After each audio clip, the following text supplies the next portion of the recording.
Waiting to bring her on the show. She has built a tremendous brand and a beautiful name for herself, all the way from being a talk show host on a network called Z Living to creating an online business and a brand that now centers on supporting people who have chronic illnesses. I really wanted her to come on the show today to encourage those of you out there who are experiencing challenges growing your business, not because of, or I should say, not just because of the technical pieces that are required in building your business, but mostly because of your health.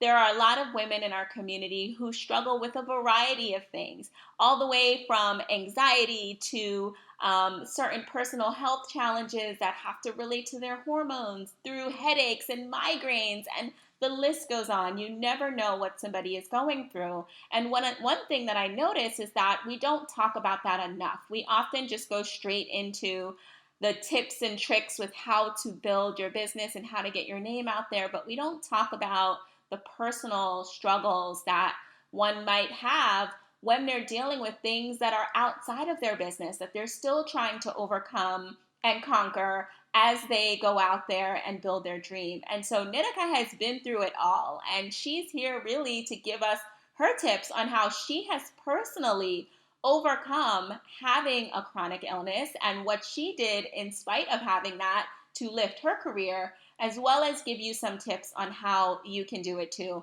She is the best person to speak to this issue. I couldn't think of anyone better to come on here and really represent women well. And so please join me in welcoming her to the show. Nitika, I'm so happy to have you. Why don't you tell us how you got started in this work? Yeah, I mean, I've been in the content creation space for about 10 years now. So it's definitely been a while. How I got started, it feels like it was kind of a lifetime leading me up to how I started, which I think a lot of people can probably relate to. Like, it's maybe one or two defining moments, but it kind of was a cumulative effect from things I had been through my whole life. So I, about 10 years ago, decided that I wanted to have a talk show. It was like a dream of mine because I had been through a really intense health story and health journey. At that time, it had been for about 20 years already. And I felt like I wanted to help people, but I also knew that I had a skill of being on camera and doing things in the media. So I logically thought that, talk show host would be like the best option. And I just had this idea. So, and then from there, I kind of looked at what I was dealing with, and I had no money, I had no experience, I had no resources. I, didn't really know that many people. I was newly divorced just a few years before. And, there was a lot of things in my life that didn't really add up to showing me that I would ever have a talk show. But I decided to sort of take it into my own hands. And I was like, you know what? I really feel I'm a very spiritual person. And I really feel like this is what I meant to do. At least I didn't realize at the time, but at least that was like the first step of what I was meant to do. And so I decided to create an online magazine. And, now creating content and, doing podcasts and all that kind of stuff, like it's so much more common. Like it's, not so wild and crazy to do something like that. It's a great form of self-expression. But at the time, it was definitely out of the box. And people were like, what are you doing? And why are you doing it? And this doesn't make any sense. But I had this feeling that if I created an online magazine and I showed people who would come to the website that my content was the kind of topics that I would want to have on a show, and my guests were like my guest contributors that were writing were sort of like the guests I would have on a show. And I would have videos on there of me talking about different things so that they could see how I was on camera. And I was just like, I'm just going to manifest this. Like, I'm going to basically spell it out for them, let them see that it could be a show.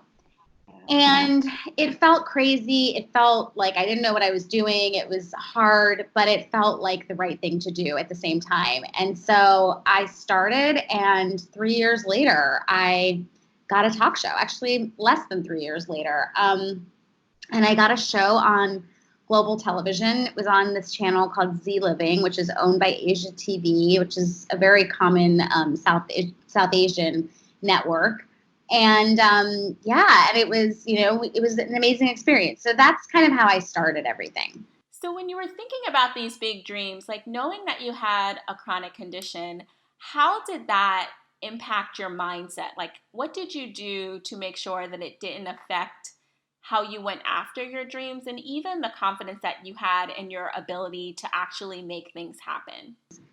It was something that I tried not to focus on too much while I was going through that specific part of my journey, because it was such a dream come true that I kind of had to be a ninja with my negative thinking, if that makes sense. I just kind of had to be like, absolutely no, not today. Like, you have 2 shows to film today on global television. You don't have time to like be upset about this thing. And not in a way that like, I'm a big advocate in feeling all of my feelings and expressing those feelings and sharing them. And I know that is so important. But there comes a time when I felt all the feelings afterwards, and I felt, and on the weekends, but during the week, I even sent an email to my friends and family that said, if I don't respond to you during this time, this is why, because I was just in such diligent practice around the opportunity that I had been given, Yeah. But one of the things that was hard about my health, so I have psoriasis and psoriatic arthritis, and my psoriasis was in the middle of like a flare during the time that I auditioned for the show. And my psoriasis was all over my hands, which, considering it was a beauty show, was kind of a huge deal. Mm-hmm. And I just pretended like it wasn't happening. Yeah. I went in and I wore sweaters that went down to my fingers, and I was just like, yep, nothing's happening over here, folks. Let's keep it moving. Everything's fine. And I even, I actually had one of the producers, after I was hired, asked me about my psoriasis, because, even in the interview and in the acceptance meeting and all of that, I still had psoriasis all over my hands, but I was about to enter a new treatment for my psoriasis that I had a feeling would help, at least temporarily. Mm-hmm. So I wasn't really worried about it. I was like, this is embarrassing, but like, I have a month or 2 to kind of get to the other side of this, and I think that'll be enough time before we start filming.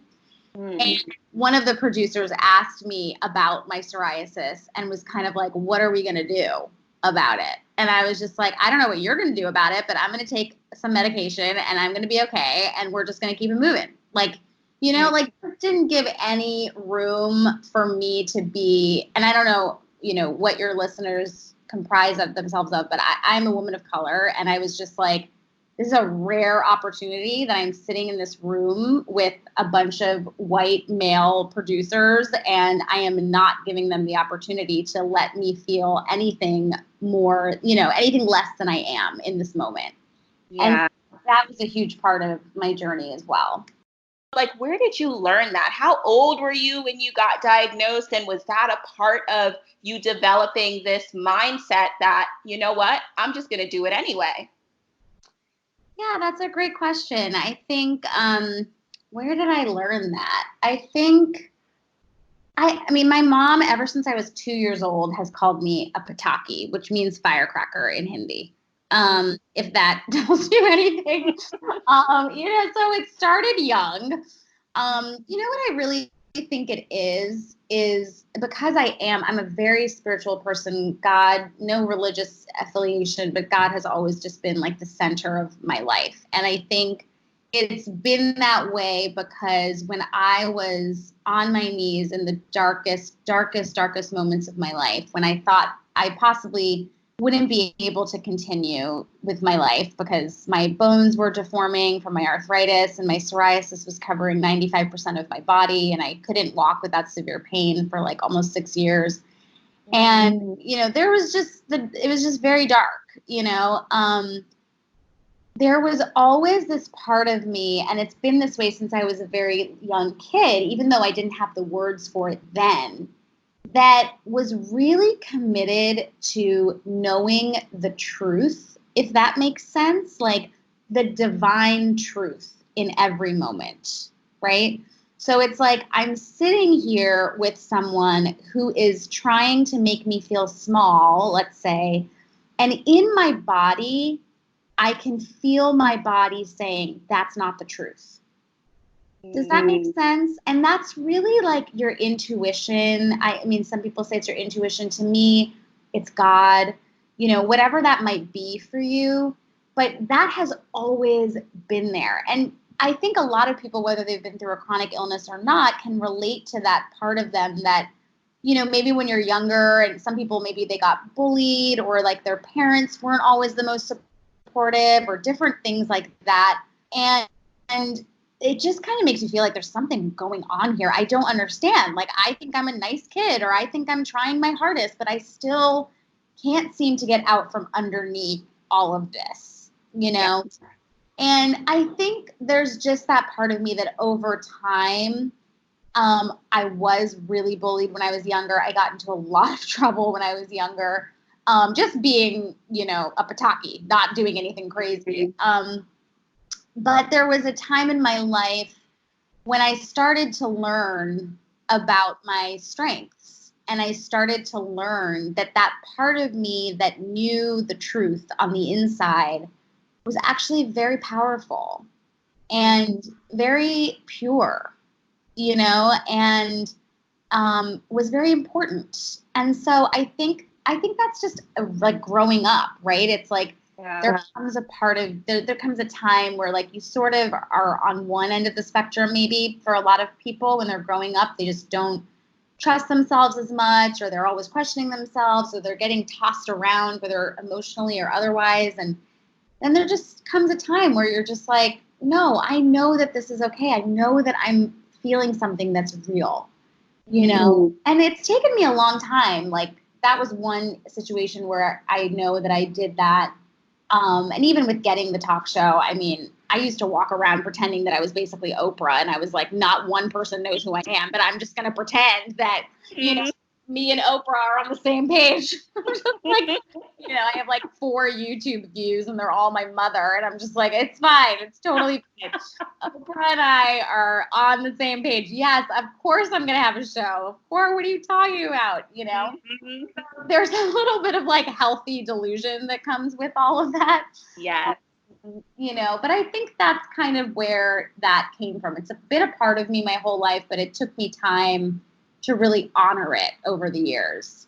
Absolutely. Totally get that. And I think one interesting thing that you said was with this whole mindset shift is that we have this inside of us already. And everyone has been through a challenge growing up, whether you are a person of color and you are maybe in a majority environment where you don't feel like you fit in. And so you automatically know that to survive, you have to have a particular mindset. Or if you are of the majority culture or not a person of color, there are other things and other places where you may have felt like you did not fully belong. And so as a child and growing up, we kind of have these experiences that help us to create a stronger mindset. And so what I heard from you is that you tapped into that power and you used that when you were dealing with your chronic illness to be able to push past the limitations that other people are placing on you. Yeah, I think, absolutely. And I think that there just comes a point where, when I was in my early 20s, that was probably the darkest time for me. When I was in high school and middle school, that was really hard too. But when I got diagnosed with psoriatic arthritis at 19. And, from 19 to about 25, it was the hardest period of that. And then I also got married and got divorced, and it was just a really dark time.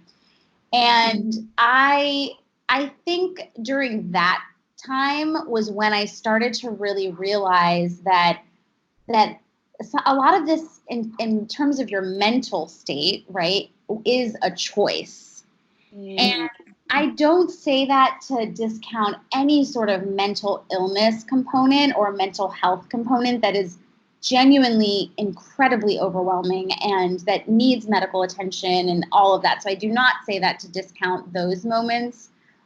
But there was just this pattern in my life personally where I was choosing suffering on a regular basis because it was all I had really ever known. Mm.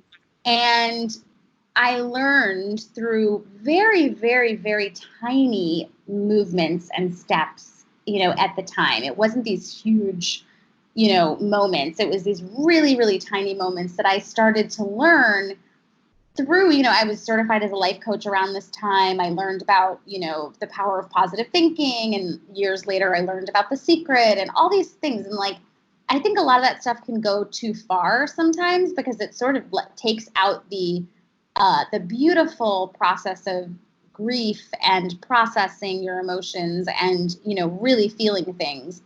But there is a point where if you are emotionally and mentally capable and willing to choose a more loving, kind thought, whatever it happens to be, that's just a practice that you can kind of start practicing and getting more comfortable with over time. And so that was kind of the time period when I started to really push myself to build that muscle, really. Mm-hmm. Mm-hmm.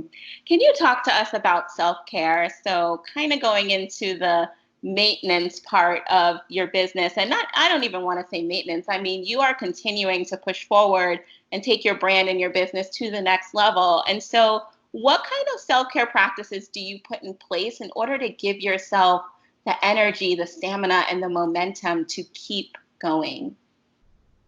Yeah, I mean, if you had asked me that during that darker time when I was in my 20s, I didn't know what self-care was at all. I didn't even know it was a thing. I think that's become very much more common now.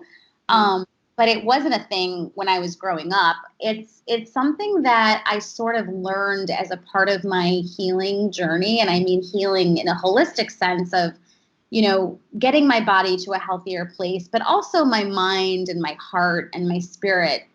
And so for me, with the chronic conditions that I had, self-care, self-love, pampering, all of those things felt completely out of reach. They were just, I didn't put creams on and stuff like that, unless I was putting stuff on for medication, so unless it was a medicated something, or I was trying to put something on so I wasn't in pain. That was the only reason why I would ever interact with myself in that way for years. So it was really around that time that I started to, in the process of what I was saying before about those tiny steps, I say the definition of self-love is being more committed to your happiness than to your suffering in every single moment.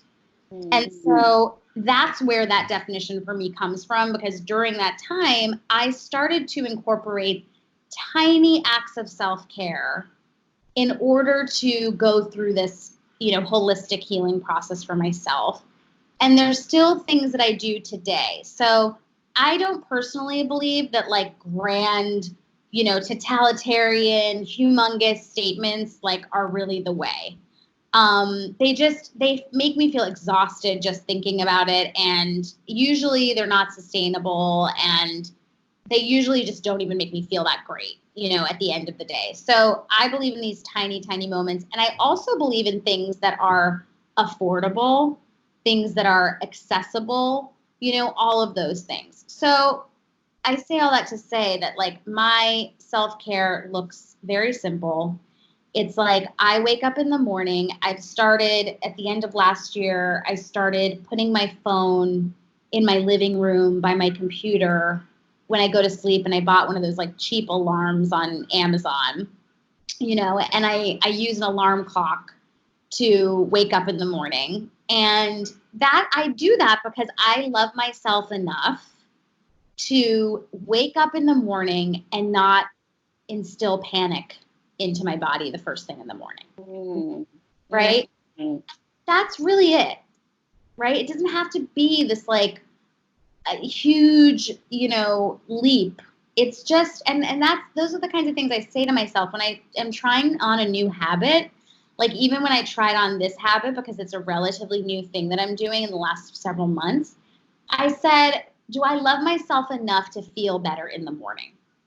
What would make me feel better in the morning? Do you know what I mean? Like just asking yourself those questions, very straightforward. And something else that I do for self-care, I'm not perfect at it, but I try, is I really try to cook for myself because I notice that I do have a lot of dietary restrictions with my chronic conditions. And so I just noted, and I also love junk food, like real talk, like love junk food. Like if I could just have pizza and Twix bars all day, like I would never eat kale ever again. Like You're a woman after my own heart. I totally get it. that is what dreams are made of. But it is also what illness is made of. So I don't do that. But I don't believe in restricting. But I do notice a tremendous difference in my body, not in terms of the way I look, in terms of how I feel. When I have, like this winter, I've been making like these two different soups that I make, and I kind of, make enough for two huge batches, and then I'll freeze half. And so I'll kind of have a rotation going. And I notice a huge difference when I take the time to have that soup or that stew at home before I leave the house for my meetings or like in between my calls or whatever. And, it makes me feel so good. And I also feel great because I'm saving a lot of money. So I feel like I'm honoring my money. It's not because I don't have the money. It's more just like honoring the money that I've been given. Yeah. And so that, makes a huge difference. And then, self-care comes in every moment to me, I think. But I give myself a lot of time to rest, especially this last year with building my startup, Chronicon, which I'm still building. It's like birthing a baby, it feels like, So, I've never had children, but it's the version that I know of. Yeah. It feels like giving birth to something incredibly meaningful to me. And so I work a lot, but I'm also tired. Like and not even like I need to go to sleep. I just want to like watch TV and veg out and talk on the phone with a girlfriend and not talk about work and, just do that kind of thing. So I give myself a lot of time to do that as well. Thank you so much, Nitika, for all of these amazing tips and for this beautiful story. I just have one more thing with regards to your experience having a chronic illness. For those women who are listening and they may be newly diagnosed with something, and she feels like, oh my God, this diagnosis is in like direct competition with the business that I'm trying to build or the dream that I have. What advice would you have for her today to keep going? The biggest thing is that giving yourself time to sort of digest what just happened and like how you're learning something about your body that could be really challenging, I think is really, really important when you're first being diagnosed and navigating that, right? And that doesn't mean like, let's say you got diagnosed last year or 6 months ago. It's like, it's not about like the physical like hours or like the actual hours. It's really like giving yourself the time to go through. It's sort of like a grieving process, which I think a lot of people don't even realize that you're going through it. And it's the grieving of, what you thought your body was going to be doing during your lifetime. It might be the grieving of a certain type of food that you have to eat now, or the grieving of, certain things medications you have to take. There's so many things that are wrapped up in that process and in getting diagnosed with a chronic illness that, that is something to just be aware of and really be diligent about giving yourself that time. And then I also think you're absolutely able to follow your dreams. I have followed my dreams for the last 10 years and done multiple things that I never thought possible. And I just know that having a chronic condition, I think, has actually made me, a smarter entrepreneur in a lot of ways, because I've had to really incorporate rest and really be mindful about pacing myself and really be mindful about making sure I get enough sleep and making sure I'm not just like chugging coffee all day or, like just all these things that you'd think are a hindrance, but they're actually really helpful. You'd be surprised. It could be your greatest superpower. If you could look back and give your younger self any piece of advice, what would it be? If I could give myself any piece of advice, I think it would be like, don't be afraid to go off the beaten path.